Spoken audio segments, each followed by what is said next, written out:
Hey, everybody. Scott Taylor here with ScottTaylorPrivateCoaching.com. We're back with another one of our episodes. We're going over the new RPA, the new residential purchase agreement from the California Association of Realtors. I am a certified forms trainer for other forms. I haven't been certified in this one yet, but I've gone to a few detailed trainings. We've got some great attendees today that have a ton of background and history with all things real estate here in our area. So we're going to lean on their advice and counsel as well. And since we're talking advice and counsel, let's go ahead and do our disclaimer. Everything we talk about here today is not intended to be tax or legal advice or to supersede any advice given by your broker. We intend this to be broker neutral. So if it stirs up an idea for you, a little question, we recommend that you go to your broker and get their advice specifically on what you should do. Okay. And we do our best not to give specific advice during this. We're just going over the forms and kind of coming up with some good stories. This is our third third episode of this series. We're starting on page 3 of the new RPA. The bulk of the changes, it's gone from 10 pages to 16, and the bulk of the changes are in those first few pages. So it's taken a lot of detail to go through them one by one. We're going to go through paragraph by paragraph, look at some of the changes, maybe reference back to the old version. And if anybody's got any questions, we'll ask them. We'll go through them. This will be shared out on the YouTube channel, so you can share that link with anybody you like. And if you are interested in getting some one-on-one time and advice from me and broker level advice, ScottTaylorPrivateCoaching.com is the website for that. So let's share the contract. Okay, help me out and see if with size-wise, are we large enough that you can see what we've got going here? I tried to make it as big as possible. How's that? That's perfect. Tiff? Okay, we're good. So that is page 2. We've gone through that. So now we're starting at the beginning of page 3. Also, if you want, at the end of this recording, we can go back and review page 1 and 2 and just kind of loosely touch on those. We are still in subparagraphs 4. Now, what they've done is they'll reference the paragraph where this appears right there. See if that highlights in blue. So we're touching on paragraph 9 in the actual contract. So this first 4 pages now are summary pages. A lot of us would create a summary page if we were going to be doing multiple offers and want to compare them side by side. This kind of does that for us now, which is nice. And I like the level of detail. So paragraph 9 is the things included and excluded from the purchase. And instead of just having I think it was the stove, refrigerator, washer and dryer, and then other, you'll see all of the different items that are included here. So we do have the stove. You'll need to check the box. Excuse me. We've got refrigerators, plural, wine refrigerators, plural, washers, dryers, dishwashers, microwaves, doorbell, video doorbell, which is, they're cheap enough, but they come up as often. Security cameras and equipment, smart devices, wall-mounted brackets, above ground pools, et cetera, et cetera, et cetera. I love this level of detail. They do, whoops, I can't highlight individual. Well, I can just click these boxes. They do give us some additional. So if we have, for example, if you have owned solar, I would imagine you could put that in there. I think they give us a separate box to check for solar. Might be leased and liened items. Let's see, where was that? Kate, do you know where they put that, leased and liened items? I don't see it. Well, we'll get to it when we run over the top of it.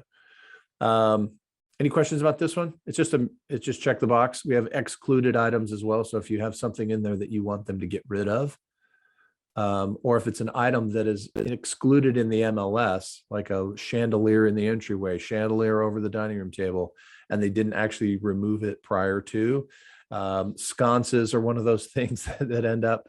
What are some of those others that are excluded that if it's in the MLS notes and you are really on top of your game, right? The pro level move is for you to pull those excluded items out of the MLS and make sure that they get transferred into this contract.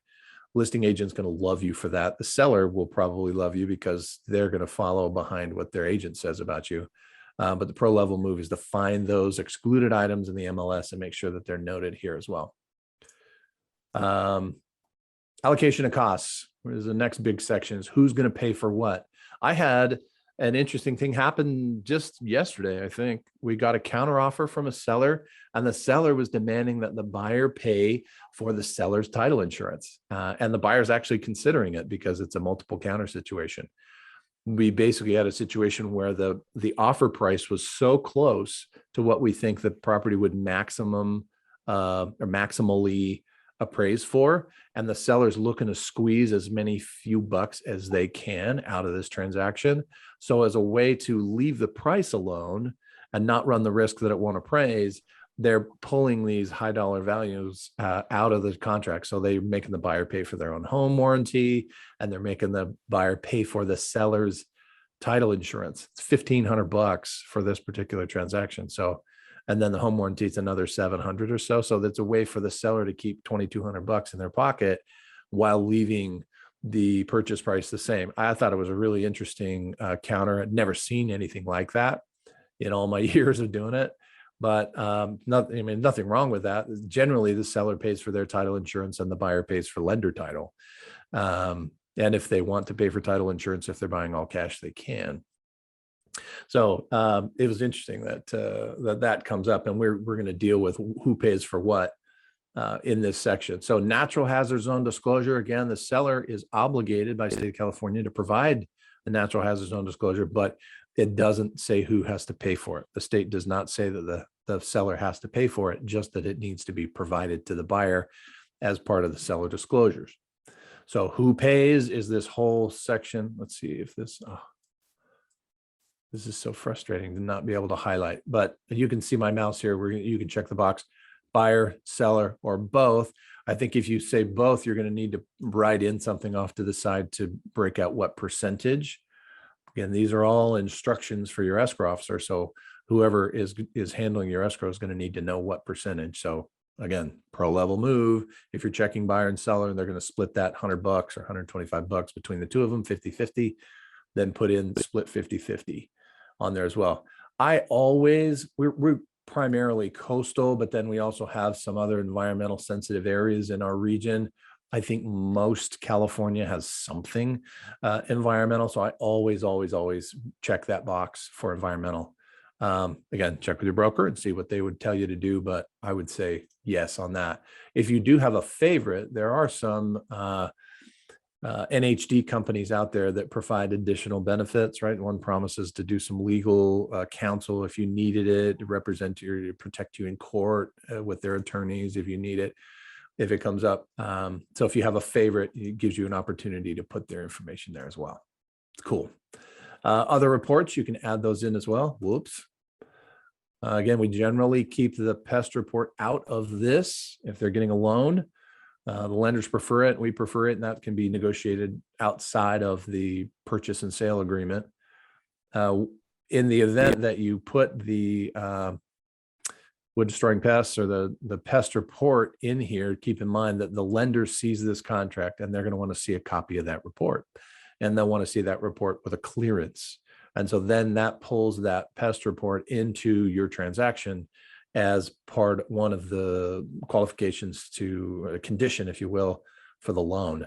Unless the seller is intending to pay for a clearance in advance of the submission of the offer, leave it out and negotiate it through the repair requests process. Smoke alarms, smoke detector, or carbon monoxide detectors, and water heater bracing.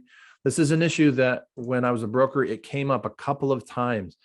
And I will give you a heads up here. It's outside of the contract, but be careful about giving advice on what needs to be, how many bracing, what type of bracing, blocking, whether or not there's a tray there underneath the water heater, whether or not there's a drain pipe in the event that the pressure valve releases, and then, stay away from that. Let the home inspector tell the buyer what needs to be there, what doesn't need to be there.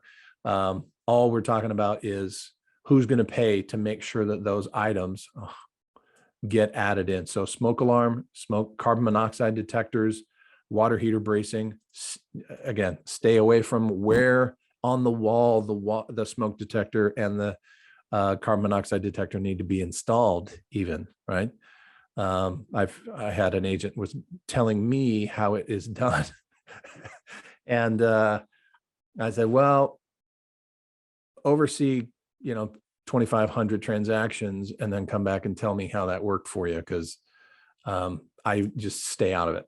Don't give advice on what needs to happen. They just need to be in the home according to whatever the law is. Now, who pays for them to go in? The buyer. If you really want to sweeten your offer, you're just going to check buyer on all of these. Buyer can pay to have those smoke detector and carbon monoxide detectors and even the water heater bracing on their own and have those put in. Anything that's checked here is going to be verified by the escrow officer. So if the buyer is going to put money into a house they don't own yet, in an effort to sweeten their offer, keep in mind that they need to put that money in or have it be paid out of escrow out of the buyer's side. So FYI on that. Next one is governmental point of sale inspections and reports. Now this, I think, this is a biggie, paragraph 7, right? Let's see, it's the old contract. Where was that? It's up here at the top of the page.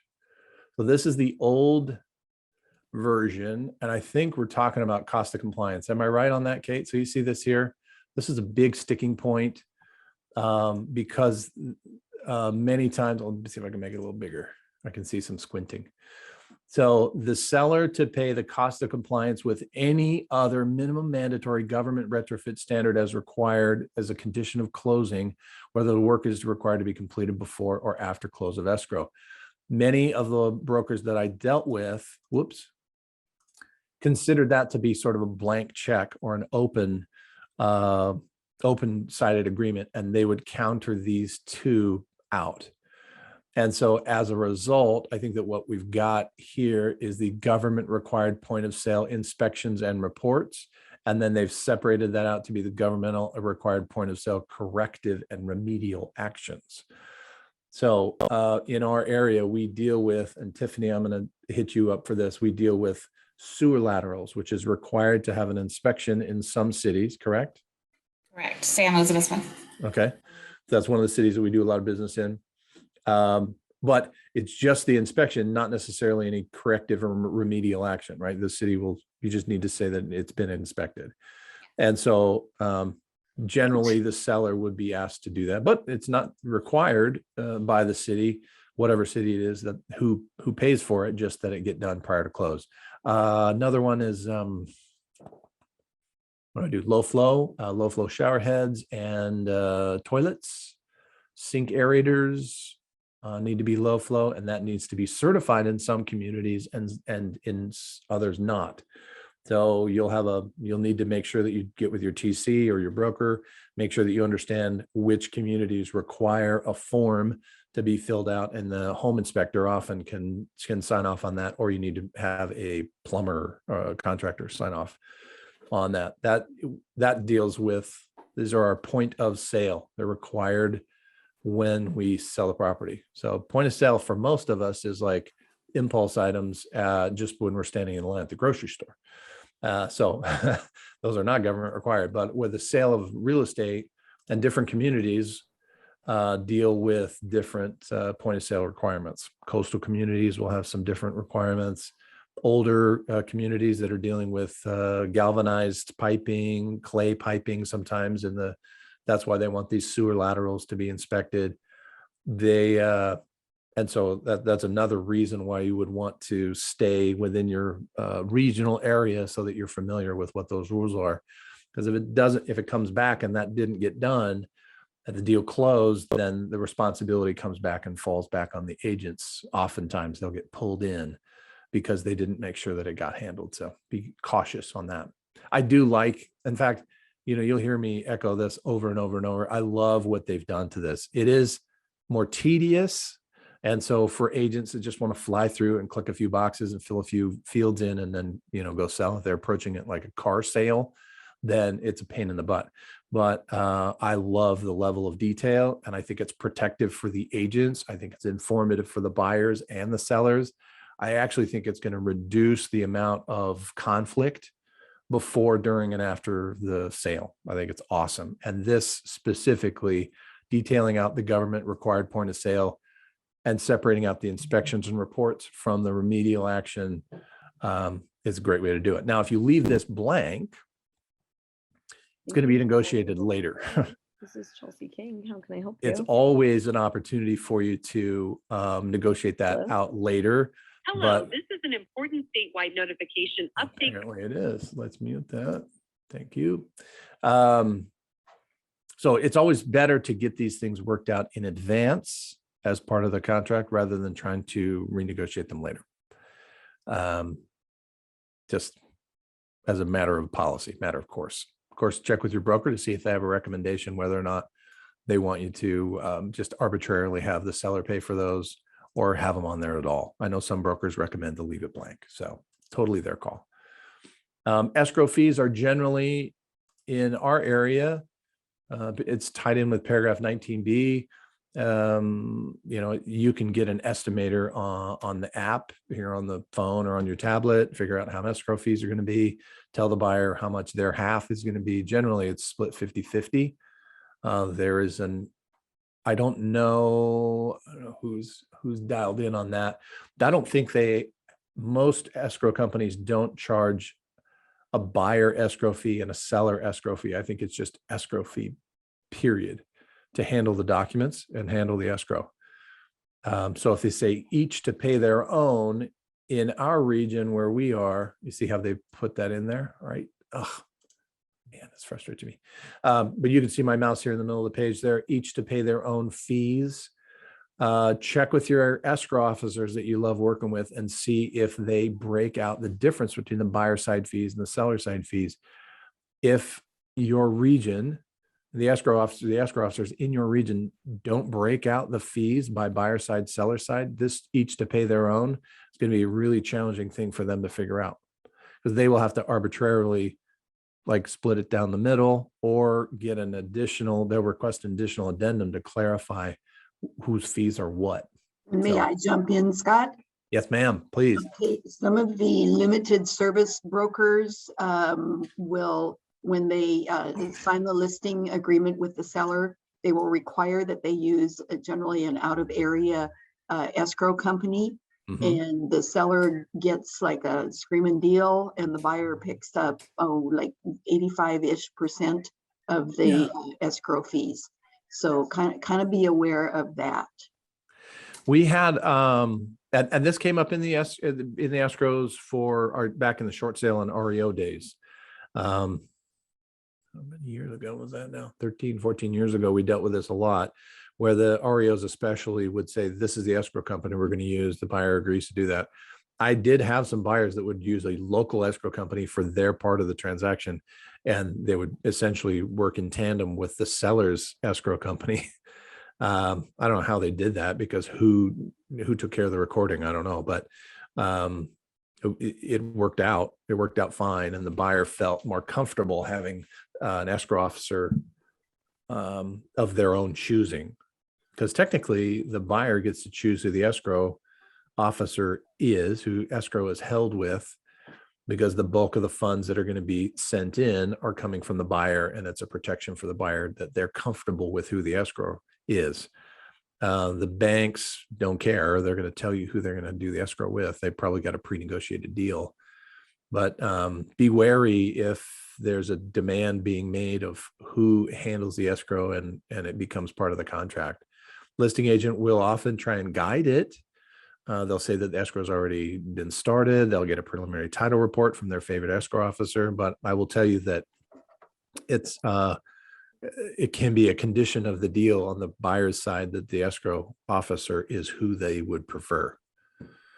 And not all escrow officers are equal, and not all escrow companies are created equal. So if you've got somebody that you've had a bad experience with and you're never going to use them again, and you're repping the buyer, which is what we're talking about here, then you have the option of encouraging your buyer to go elsewhere and use somebody that's going to hold the line for them. So escrow fees, generally, we see 50-50, split 50-50. If you click on both, again, you're going to need to break out the percentage of who pays what, right? Kate's example, seller could pay 15, buyer pays 85. You can do whatever percentage you want. Owner's title policy, there are, and we touched on this a little earlier. Title policy covers, what are we, what's the words I'm looking for, Kate? It's Clear chain of title. yes, clear chain on title. So any clouds on title, any other owners from the past that might pop up, mechanics liens, government liens, HOA liens, things like that will show up. Sometimes tax liens from the IRS will be attached to the property and would need to be paid off and released for the seller to be able to transfer the title. In the event that escrow closed and there was something like that left open, that's where the title insurance would come in. It would pay for legal services to clean up the mess and any additional fees related to that to get it re-recorded and handled correctly. It's important to have. It goes back in time and it's a protection for the seller. Otherwise, the seller would have to come out of pocket. You'd have to chase them down and get a legal action against them to get them to clean up the title and get them to pay for it. So the best protection for the buyer is to make sure that the seller has seller's title insurance on there. Generally, seller pays for it. Like I said, in my example earlier, I've been doing this for 13, 14 years now, and never, other than for an investment related deal where the buyer was coming in low and paying all the fees. On a traditional transaction, I've never seen where the seller has not paid for seller's title. In this one yesterday, now I can't say that anymore because the seller's demanding that the buyer pay for seller's title. But the buyer, and our next box just down here, which is, this is new, buyer's lender insurance policy. That's generally selected by the buyer's lender, and that covers the lender for similar clouds on title or attempts to put the lender into second position and have something else come in front of them. It's a protection for the lender. So the buyer isn't technically, they have a protection along with the lender, but there's really no protection for the buyer unless there's seller's coverage in place. I did an estimate on a $450,000 sale, Fidelity's app on the phone. It was like $1,500 for seller's title. It's not cheap, but it would be well worth it rather than paying for legal fees and trying to chase somebody down to get them to pay for cleaning up a title issue. Anything that I missed on that, Kate? No, but if you run your eyes to the top of that 1, 2, 3, 4th column, the darked out line says who pays. If both is checked, cost to be split equally unless other. Oh, okay, good. Yeah, so yeah, I put 50-50 in there either way, but yeah, that's a good idea. So it's split 50-50. It saves agents from saves the sloppy from themselves. Let's say Yes. that. Sloppy and lazy. Hold on, I'm going to check participants. I thought I had a beep here that somebody wanted to come in, but I guess not. Hold on. It might be Okay. Lori. Yeah, I just looked at the participant list and there's nobody there waiting. So I don't know, maybe she dropped off. Text her to try again. Okay, we'll hear. Okay, title policy, county transfer tax. This is another one of those that you're going to need help from either an escrow officer, your transaction coordinator, your broker, your mentor agent, whoever you're working with, to know whether or not these would apply. So historically, let's go back to our other one here. So in other costs, this would be associated with 7D. It's no longer 7. I think it's paragraph 10 now. But we had who pays for what. This phrase that I put in here, if applicable, that's basically an opportunity for the buyer's agent to say, I don't know for sure, but in the event that is the case, if there is an HOA transfer fee, I want the sellers to pay for it. And we want the seller to pay for docs. By leaving this blank, it puts it up in the air, because if that if you left it blank, then the escrow officer would just have to shrug and say, well, and because it would need to be removed from the escrow instructions if there is no HOA transfer fee. So we would put this if applicable. So the change now is transfer fee unless otherwise agreed, seller to pay for a separate HOA move out fee, buyer to pay for separate move in fee for the HOA. They clarify that. HOAs are a big issue. And then with city and transfer tax, again, they leave the blank there. And I would say if applicable, it's just a pain for the escrow officer to remove that out. You need to know basically whether or not, now in our county, most counties in California, as far as I know, there is a county transfer tax. The county tax assessor is the one who collects state taxes and pulls out the county portion of those taxes, sends the rest to the state of California. The cities, some of the cities, I don't think there are any that I know of in our communities where we do business here on the Central Coast that have a city transfer tax, but I'm sure down in parts of Southern California, they have city transfer taxes. So you need to know which cities you're doing business in and whether or not they have a city transfer tax. If you leave it blank and there is one, guess what? You got to renegotiate that later, and that's kind of hard to do. So rather than just arbitrarily clicking the box and saying that the seller is going to pay for it, I would recommend adding in, if applicable, just to give your escrow officer that out so you don't have to change it later. Again, I love how they've actually broken this out. It's a lot more clear, I think, than just having it be the part of this entire block as far as transfer fees go. I think you're with me. Private transfer fee is also separated out. Same thing, seller, it defaults to seller. That would be like in private neighborhood, I suppose, outside of an HOA. There's possibility you'd have some sort of private transfer fee that would be associated with that. I'm sorry, may I? Yeah, please. I am aware of only one in San Luis Obispo County. It's out in Ground Squirrel Hollow called the Green Gate. And Okay. It's privately owned, but otherwise I have never come across one in San Luis County. Okay. And I imagine it's going to be in those kind of private, very shishi communities. They're going to have these private taxes that they'll levy, private transfer fees. Who knows how much it costs to get those transferred? But again, it's just another one of those things that you need to know. And if you're listing property, you need to know so that when the offers come in and the buyer's agent leaves it blank, you can clarify that, or at least prepare the buyer's agent or prepare the sellers that it's going to be something that's going to come back on them later. Home warranty plan. I actually liked the way that it was done before. I feel like it had a little more detail, and then it had the waiver. What do we do with do we have a waiver here?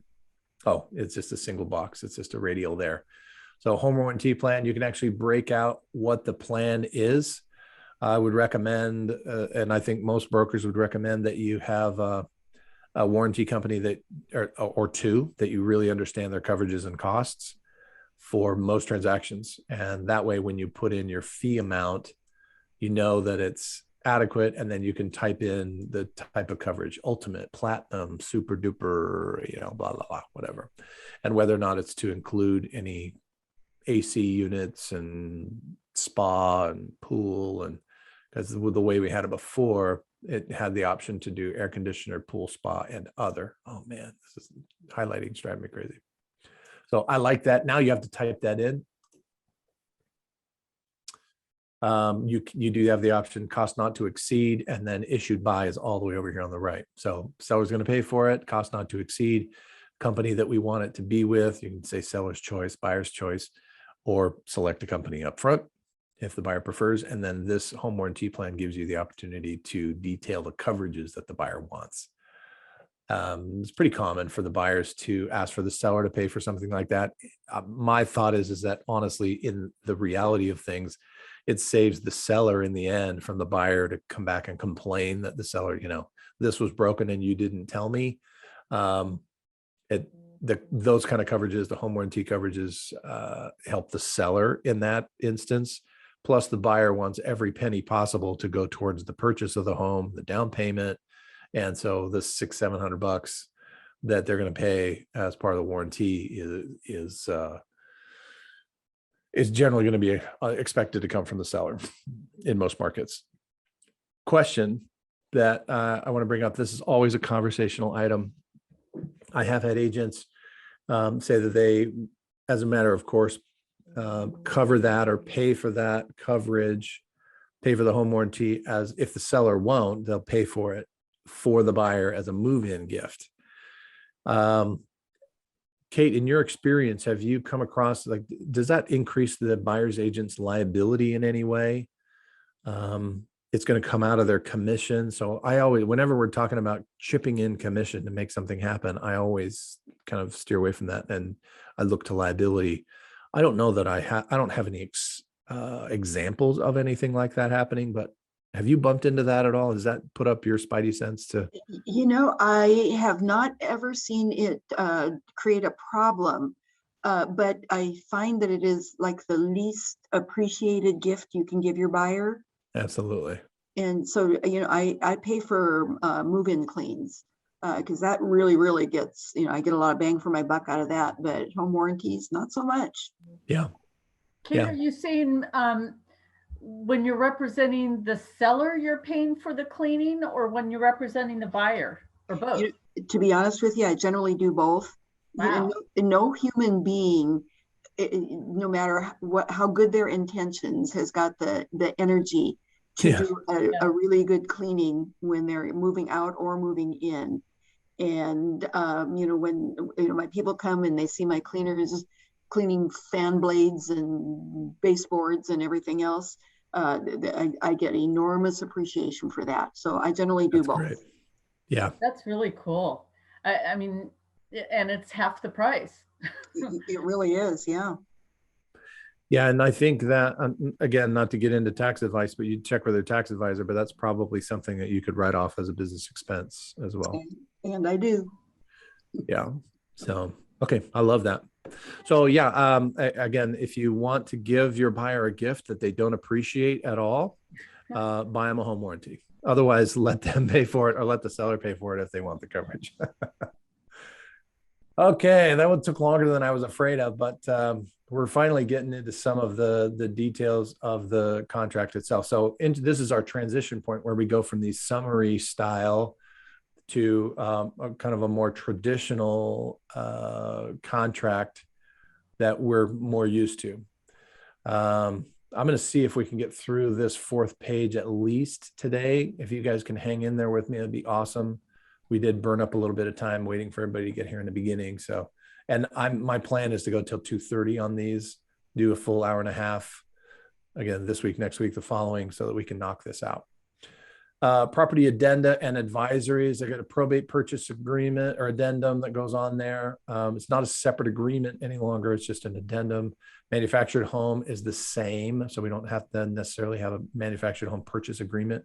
It's just a purchase addendum now. Tenant occupied property addendum, tenancy in common purchase. I don't deal with that really ever, but it's in there now. And then stock co-op purchase. The confidentiality, CNA. Kate, do you see that confidentiality and non-disclosure? Where would that fall? Would that fall under advisories or addenda? Are you talking about the CND or which one? Yeah, that CND, the confidentiality and non-disclosure agreement. Oh, okay. I've been adding it to the addenda. So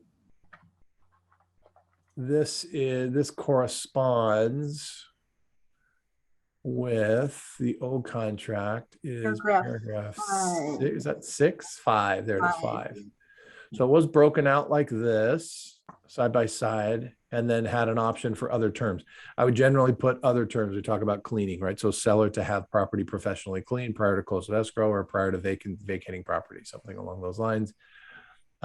It's kind of hard to enforce, but it's better to have it up front than trying to get somebody to, the tradition is that it be broom swept, which who knows what that means. They've broken this out now to property addenda, other addenda, and then buyer and seller advisories, as compared to addendas and advisories, and then buyer and seller advisories. So this adds a good full paragraph. That's part of why this is longer. But again, the detail is your friend on these. Wildfire disaster. Is the fire hardening in here? There it is. Fire hardening. Fair housing is in there.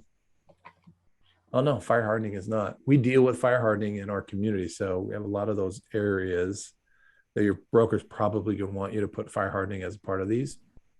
You're going to check that box and put it down here in other. And then my thought and what I'm doing is I'm adding the CND as an addenda, as an addendum to the contract, the confidentiality and non-disclosure. I'm putting those on everyone. And yes, I know that you should technically send that first, have the seller sign it, buy agent sign it, seller's agent sign it, and then send your offer. But I've not had any issues at all sending it with the offer. It gets signed every time. I did have one time when I was the broker that we had the sneaky agent have their client not sign it. But other than that, it's been signed every time and I haven't had an issue with it. So, whoops. Oh, okay. Where were you saying that you add in the cleaning, about professional cleaning now? Yeah, so paragraph 6, I didn't have it in this example version that I did, but in other terms in the RPA that I do, I always put the seller to have the property professionally cleaned. But I don't see a place to write stuff in on 6 now. Now on this one, yeah, there is no more paragraph 6. So I guess we would put that up here in other terms that corresponds with other terms for paragraph 6. So paragraph 6 was the whole paragraph for other terms. And so subparagraph R is where that would go. That's also a good spot if the purchase or if the buyer is a licensee or a broker, for example. If they're buying a property, that's another opportunity for you to disclose that in the contract itself rather than doing it in some other way. Purchaser is a licensee. That is an opportunity for our guys who like to buy properties and flip them. That's another opportunity for you to put in there and say, purchaser is a licensed agent and intends to profit from the sale of this property, something along those lines. The more chances you can disclose that you are an agent, and especially if you're an agent that's going to flip the property and make money on it, get that in front of the seller and buyer as often as possible. So that's where our other terms is going to drop in on that. I'm not going to read through all of these. Your brokerage is going to have recommendations on which, and each transaction will vary. But I am putting that CND on every single one of my buyer offers that I'm putting out there right now. I don't want the terms to be used against them. I did have that happen against me. I had a very savvy, very experienced broker. I wrote an offer that we felt was very competitive, but we didn't put a confidentiality agreement on there. And that broker went out and called every single agent who had shown the property prior. The only reason I know about it is because one of those agents was down the hall from me. And they were like, hey, I just got a call from so-and-so. It sounds like, they have an offer on that property. I was like, oh my gosh, they're using my offer against me. And they ended up getting a higher offer and selling the property to somebody else. Since that time, I'm putting that CND on everything. We want it to be confidential. It's sort of assumed that it's confidential, but you know what they say about assuming. May I comment? Do, please. And I'm going to have a beverage. Paragraph A, I thought it was interesting that they did not include the NOD in that block of opportunities. You're just adding a 1 or a 2-page addendum for probate, manufactured, tenant occupied, right. All of that. I thought that was really interesting. We had our first NOD property come through a week or so ago. And I'm just kind of intrigued that they didn't include it in this. Yeah, that would have been along here with short sale. Yeah, that's a good point. We're going to see that they're coming back around. So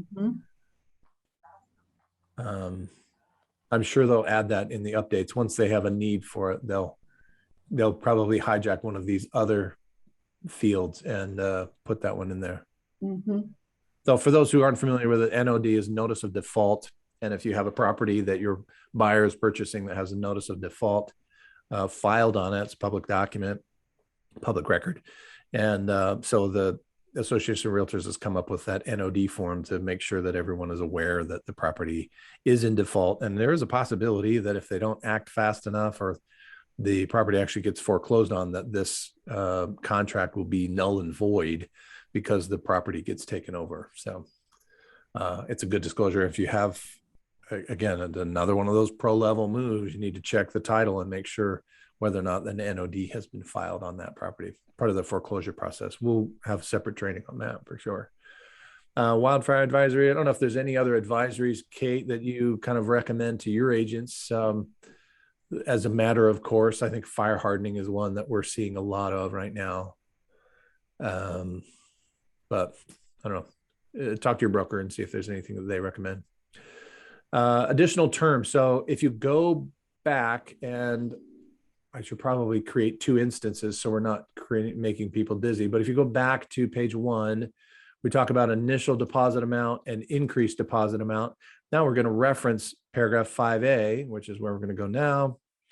And these are the details associated with each one of those fields. So these are paragraphs, and we're going to associate with the information input into the field. So initial deposit, we talk about it and it has the details. I'm not going to get into that today. And then increased deposit, as we know, is pretty rare unless you've got a very unique deal or something that's going to be long, have a nice long escrow, possibly multiple properties being purchased. You'll see increased deposit. Otherwise, you deal with deposit, just the single deposit in that subparagraph 1. Retention of deposit, as I understand it, let's see. Kate, do you know if they have, they still have liquidated damages back here later, right? Yes, they do. Hang So on. retention of deposit is new language as far as I know. Whoops, where did I go? Here I am. So paragraph 29, if initialed by all parties. So that references forward to the liquidated damages. And it gives a second, since we're talking about deposit, they added this. Let's see if this allows me to highlight it. Added and anytime there's bold language, you want to make sure that the buyer make it aware. So seller needs to be aware as well. Any such clauses deemed invalid. So this basically says buyer and seller are advised to consult qualified real estate attorneys before adding additional clauses dealing with the liquidated damages. Liquidated damages is very sacred. The California Residential Purchase Agreement is a very buyer-friendly document, especially now with our summary pages at the beginning. So by adding this in here, this is essentially a heads up to the seller and their agent to not mess with the liquidated damages paragraph or clauses in my sort of summary version of that. In the event that you have an all cash offer, you would have checked the box up above, and it will arbitrarily say no loan is needed to purchase the property. So these are essentially the definitions that reference with those. You're going to need to know these and know them well. It used to be that we had to review them with the buyers, and that's how you got to learn them. Now you're going to need to know them well enough in here so that you can reference these subparagraphs when you're talking about the fields where the information gets filled in. So it's a little higher level responsibility for you as an agent. You can handle it. It's not impossible, but it's going to take a little bit more learning on your part to be able to relay that information to the buyer without getting stuck. So know these, know what the first loan is, know the difference in initial deposit, buyer's loan status. I think we deal with buyer stated financing still. FHA and VA has some details in here. So what it used to look like, and this is another one of those grumbling points for agents who got really familiar with this, because they got that down to a pretty good science, and it had some of the explanation language in this paragraph where we've removed that now, and the explanation is in a separate spot in the contract. It's fine. You just need to touch your buyer if they're dealing with FHA or VA. then the mandatory clause gets added, and this is what happens. This is how it works. Balance of purchase price is the automatic math that gets done at the bottom of the page. Limits on credit to buyers, a notice if you have somebody that's purchasing with an FHA loan, a VA loan, what are some of those other programs? USDA, Calvet. I did run into one with tribal loans, help somebody who was a Native American Indian purchase a home through tribal lands loan program. There are limitations to the amount of credits. We don't really deal with credits, seller credits to the buyer very often right now because of the market that we're in. But if you just, again, to the pro level move for you is to know that there are limits when they're dealing with one of those loan programs. And if the seller is crediting the buyer, know how much that is, or at least run it past the lender so that the lender knows what we're doing, so that they don't run, so the buyer doesn't leave money on the table as a requirement of their loan. Part of that is the buyer in, and I can't speak to other states, but I know in California that a buyer can't profit from the purchase of real estate. You can't walk away from buying a home with more money in your pocket that you went into. That's considered loan fraud by most banks, like all. And so that's why they have caps on some of these, because if you have a 3.5% down payment and the buyer is getting 5% credits from the seller to purchase the property, right? And you could see instances like new home developments that are having a hard time selling a home. If they get an FHA buyer, they're going to offer them 5% credits. And historically, maybe back in the day, the buyer was able to walk away with money in their pocket from the escrow and benefit financially from the purchase of real estate. It's kind of enticement, inducement, if you will. And so that's kind of a no-no. They've closed the window on that. But you need to understand what those loan limits are and why, or the credit limits and why. I wouldn't get too much into it with the buyer, but you need to understand it yourself. Additional financing terms, I go into some of these: verification of loan, buyer stated financing. There's our paragraph here. So, and that's just really to say the buyer, you as the agent, but the buyer is the one writing the offer. So the buyer is stating, this is the financing that I'm going to use. This is how I'm going to buy this property from you, Mr. Seller. The buyer is making that statement. And since it is buyer stated, it's not a seller demanded financing, it's buyer stated financing. So if there's a change to that financing that puts the seller at a disadvantage, the seller needs to be notified of that change. So if you go walking in, making an all cash offer, but the buyer has intent to, or a possibility that they're going to finance, right? They have a home equity line. And if it gets qualified fast enough, they're going to use that as the cash to buy. Then that change, that loan that they're waiting on to be able to fund this transaction is part of this buyer stated financing. That's part of that. Any questions on what we covered so far? We got our 2 pages knocked out. We could potentially get another page if we have time. I have about 20 minutes left. If you guys are up for it, we can just keep on grinding if you'd like. Any questions?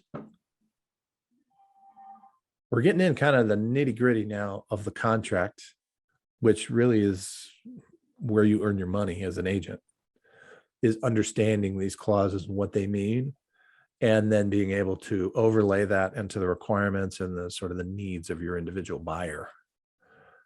We did talk about, I'm just going to keep going, guys. So dealing with closing and possession, if you go back to the previous, I think it was last video that we did, so that would have been session 2.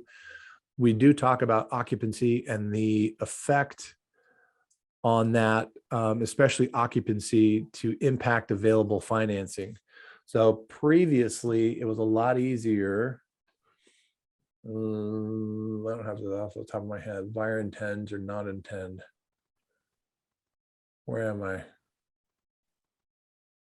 Where's that box? Buyer intends to occupy. It's like a little box to check. On the new one or the old one? The old one. It is at the bottom of page 4. There's 3. Yeah, maybe bottom of page 3. There it is. So this is, and while we're talking about, so this is what it used to look like. Buyer intends to occupy, check the box, does not intend to occupy. The new one, if we go back up to the top here, the new one, it actually breaks it out whether or not it's a owner occupant, an investment property. Where the heck is it?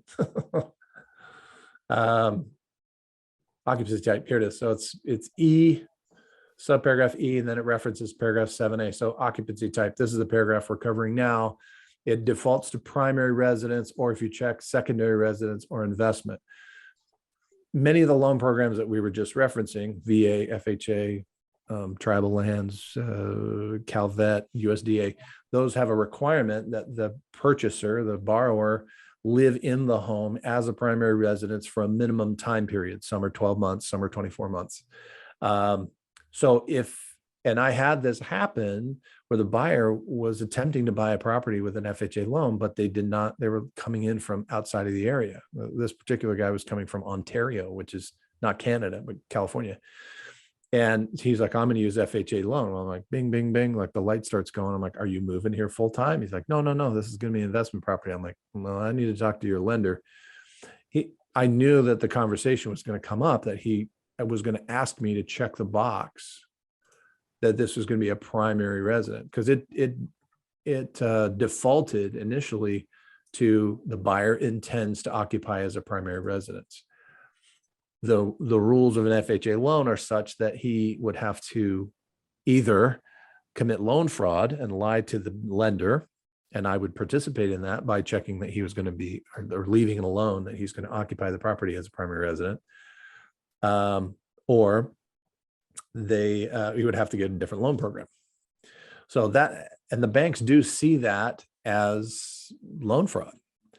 So be cautious when you have these opportunities to kind of look the other way and let your buyer get away with something like that.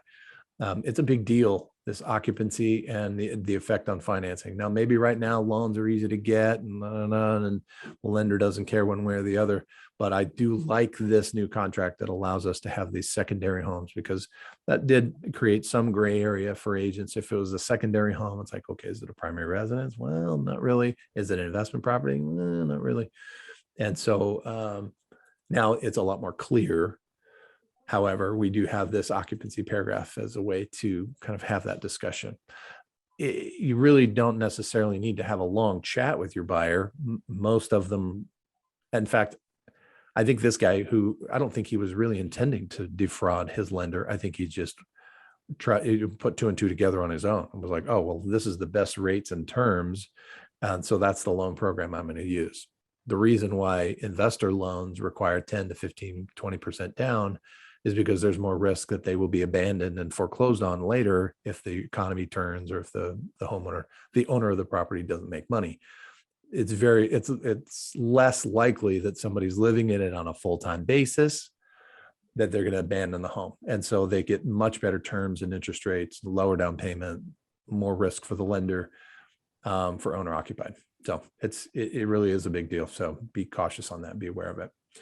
Condition of the property, love how they've made this a separate paragraph.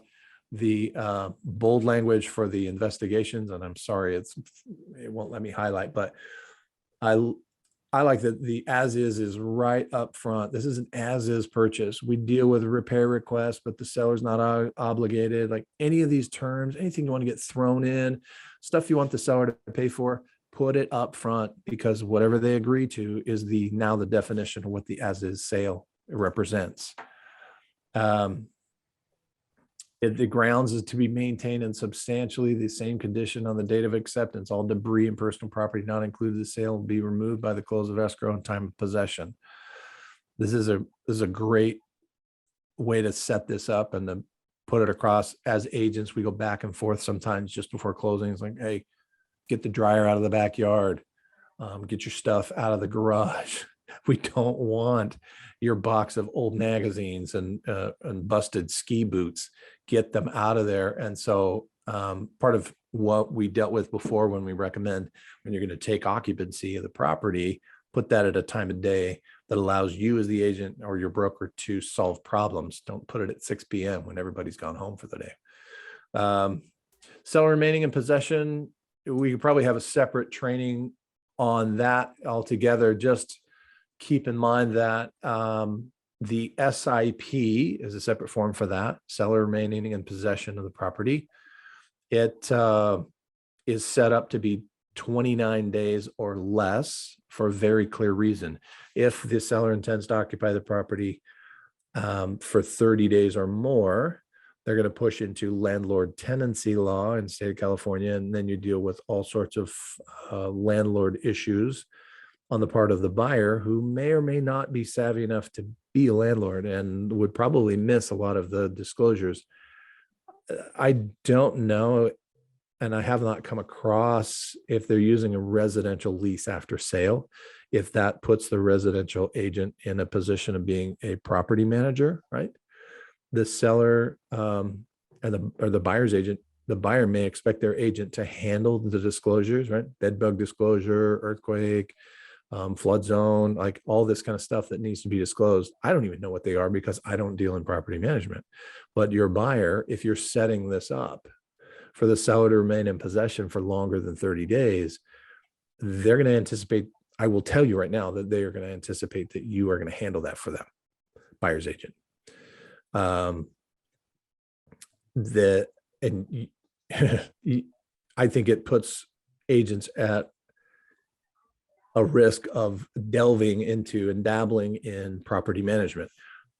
You're licensed to be able to handle property management. However, most E&O policies for residential brokerages don't cover property management. So you start delving into that. If you're delivering the documents and having the seller who's going to remain as a tenant, if you're the one that drafting those and delivering those, if you're collecting a deposit, if you're going to collect a rent, and most times that's handled through escrow, but just be really wary. If you get a situation where the seller is going to remain in the property more than 30 days, loop your broker in and really look to them to help you navigate that. Now, with a seller in possession with less than 30 days, that is considered permissive use. There's another word for it too, Kate, I forget. License. License, right? So they're purchasing a license, or they're being granted a license, similar to Airbnb or any of the other short-term rental companies.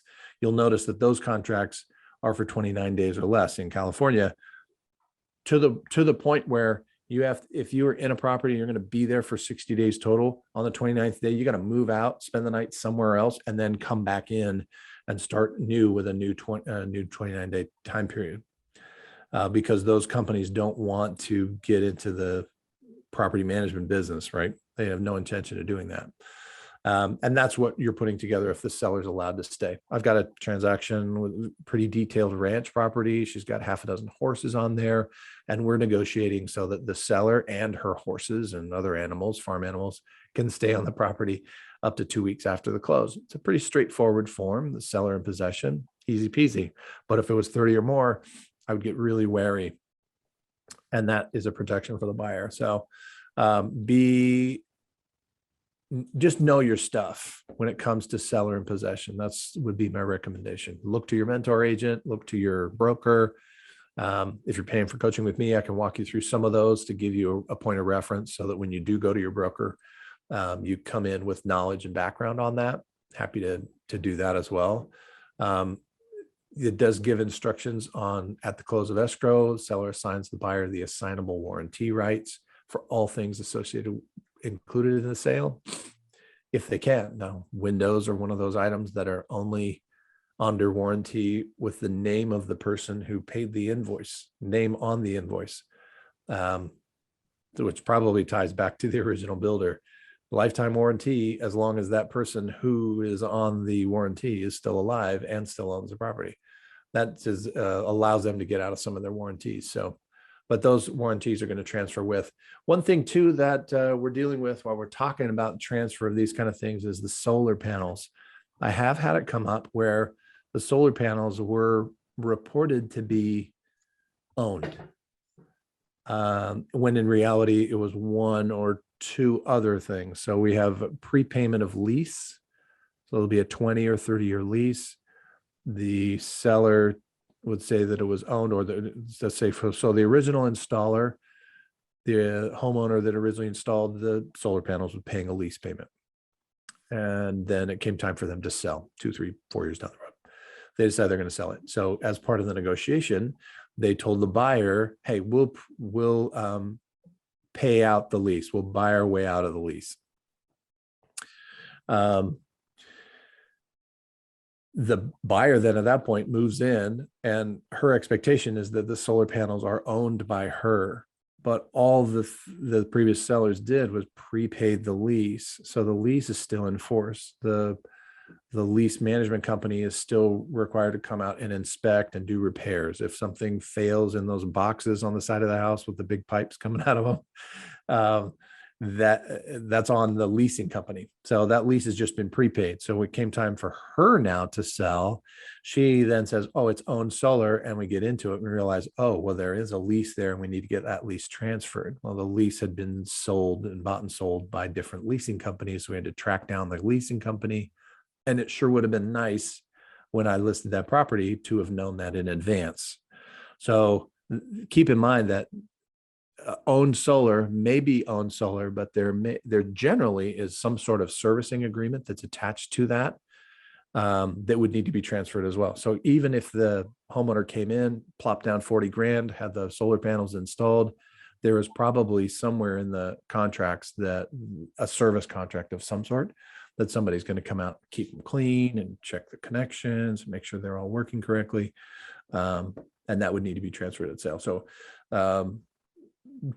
just when we're talking about these leased items, liened items, and things that are going to stay behind, keep that in mind too, that with the solar is one of those items. Water kind of stuff, the water filtration is some of those items as well. I don't want to get too deep into the solar rabbit hole, but it was just a big deal. And it almost killed that particular deal. So I want to make sure we touch on that. Contingencies and removal of contingencies. This comes up quite a bit, as you know, right? So this is where we get our instructions on what to do and how to do it, unless otherwise specified in paragraph 3L, which is a reference to the fields up above, contingent upon buyer obtaining a loan that they specify. The buyer needs to act in due diligence and act diligently in good faith to get the loan to go. We don't see that much. We don't have troubles with that right now, but in the past, there have been issues with the buyers just kind of dragging their feet and being very lackadaisical about it. And you use the notice to perform as a way to kind of kick them in the pants and get them moving forward.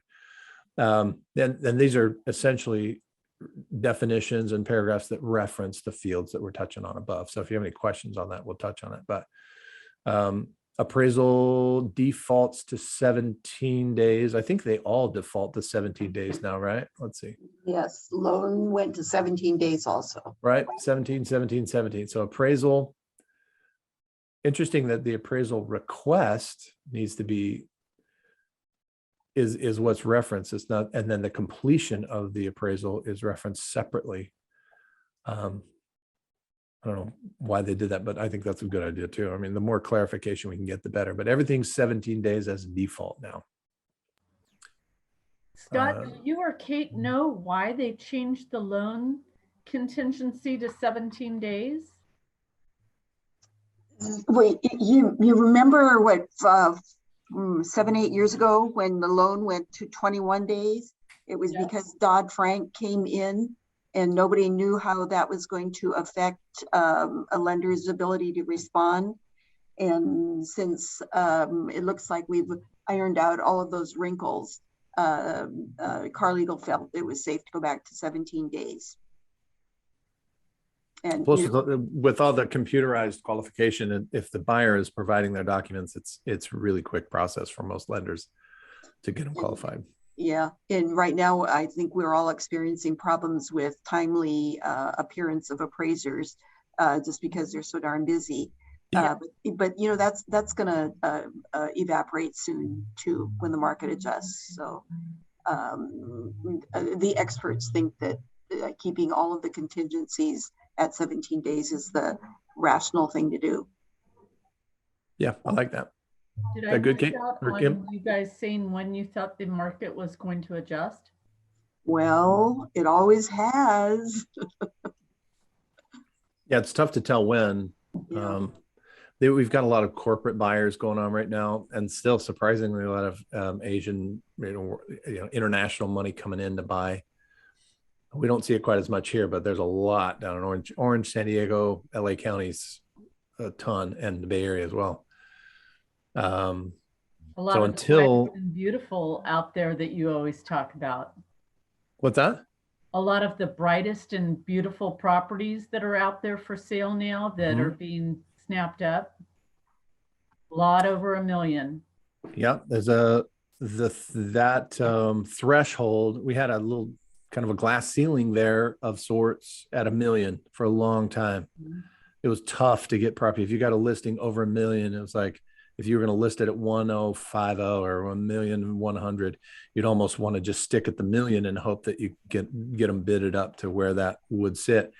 That has been broken now. I mean, that rubber band's been stretched, and I don't think it's going to go back anytime soon. As far as prognostication on what's going to happen with the economy, I mean, geez, I would say heaven only knows, but I don't think heaven knows either. It's really a crazy time economically. I think Maybe just another year of this wildness. Well, it just, as long as the economy continues to truck along the way that it is, then it's going to be, I would anticipate it's going to be an economic trigger that's going to cause this. Before we had, there were some lender and appraisal based triggers that happened. So housing collapsed or housing fell in on itself in 2007, 8. You had all these subprime lenders, and Lehman Brothers went down, and so that caused a big portion of the economic downturn. That was the sort of the tipping point. But with the conservative lending that's going on now, the interest rates being as low as they are, the lending style, they're verifying everything. Even if you're doing a non-document loan, they're still looking at bank statements. So I don't know. I don't see housing being the trigger. I think it's going to come from someplace else. I think it's going to be economically driven.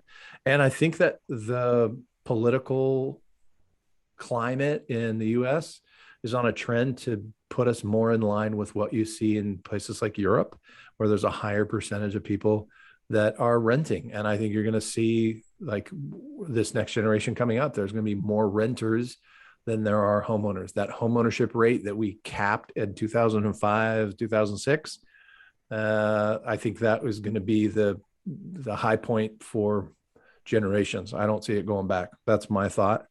Doing a lot of research on that, but which is why we're looking at, my partner and I are buying rental properties like as much as we can, because I think we're moving into a more rental based housing economy. And with that, it creates us a lot of stability. As long as those properties will cash flow, as long as those property owners can continue being landlords, then those aren't going to get foreclosed on. And so it would take something major to cause that to turn in on itself and start that foreclosure wave. So the foreclosure wave we were looking for post-COVID, it didn't happen. The foreclosure wave or the eviction wave that we were looking for didn't show up like they said it was going to.